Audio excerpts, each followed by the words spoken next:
কখন হবে, কিভাবে হবে, কোন ধরনের স্যাম্পল সাইজ হবে, এভরিথিং সবকিছু রিসার্চ মেথোডোলজিতে অন্তর্ভুক্ত থাকবে।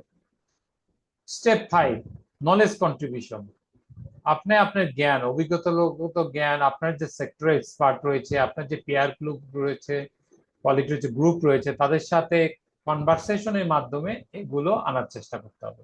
Step 6, ethical approval. আপনারা জানেন এগুলোর অবশ্যই ইথিক্যাল রিসার্চ কমিটি, ইআরসি বা ইনস্টিটিউশনাল রিভিউ বোর্ড, আইআরবি থেকে অ্যাপ্রুভাল নিতে হয় আপনার কোনো স্টাডি রিসার্চ কমপ্লিট করার ক্ষেত্রে। ক্লিনিক্যাল ট্রায়ালের ক্ষেত্রে, প্লেসিবো ট্রায়ালের ক্ষেত্রে আরো বা বাংলাদেশ মেডিকেল অ্যাসোসিয়েশন এবং ডিজিএসএস, ডিরেক্টর জেনারেল হেলথ সার্ভিস থেকে অ্যাপ্রুভাল নিতে হয়।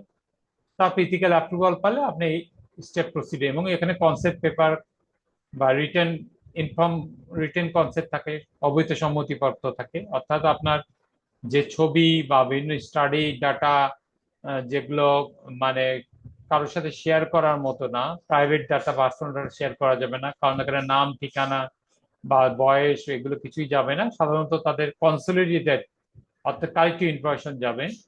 সেখানে অনুমতি সাপেক্ষে আপনার এই ইথিক্যাল অ্যাপ্রুভাল নিয়ে রিসার্চ স্টাডিটা করতে হবে। স্টেপ 7-এ রয়েছে রিসার্চ টাইম লাইন। আপনি গবেষণার অবশ্যই একটা সময়সীমা বা সময় রেখা থাকবে।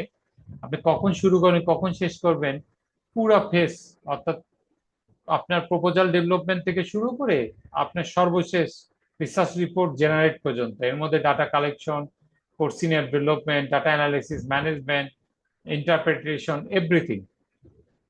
Step 8, research expenditure. আপনি যে পুরা পথ পরিক্রমা বা সামনে যে যাচ্ছেন, দেখেন ঢেউ ঢেউ হচ্ছে, আপস অ্যান্ড ডাউন, রেল লাইনের মতো হলেও একটা কাপ আপস অ্যান্ড ডাউন করছে, সেখানে খরচের একটা ধাপ আছে। আপনার যে ফিল্ড অপারেশন করবেন, কোন এলাকা থেকে ডাটা তথ্য নেবেন, কোথায় থেকে কিভাবে নেবেন, আপনি নমিনেটর বা ফিল্ড ইনভেস্টিগেটর বা ডাটা কালেক্টরের জন্য সম্মানী রাখতে হবে এবং সুপারভাইজারদের জন্য রাখতে হবে।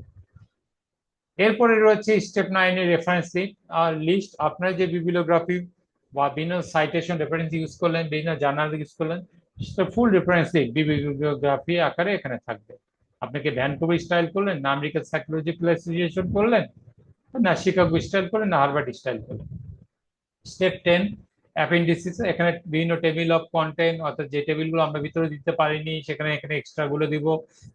বিভিন্ন graphical illustration, bar chart, diagram যেখানে ভিতরে দিতে পারিনি এখানে দিতে পারবো। আপনার কোর্স সিনিয়র টুলস এগুলো অ্যাপেন্ডিক্স বা অ্যানেক্স আকারে এখানে দেওয়া যেতে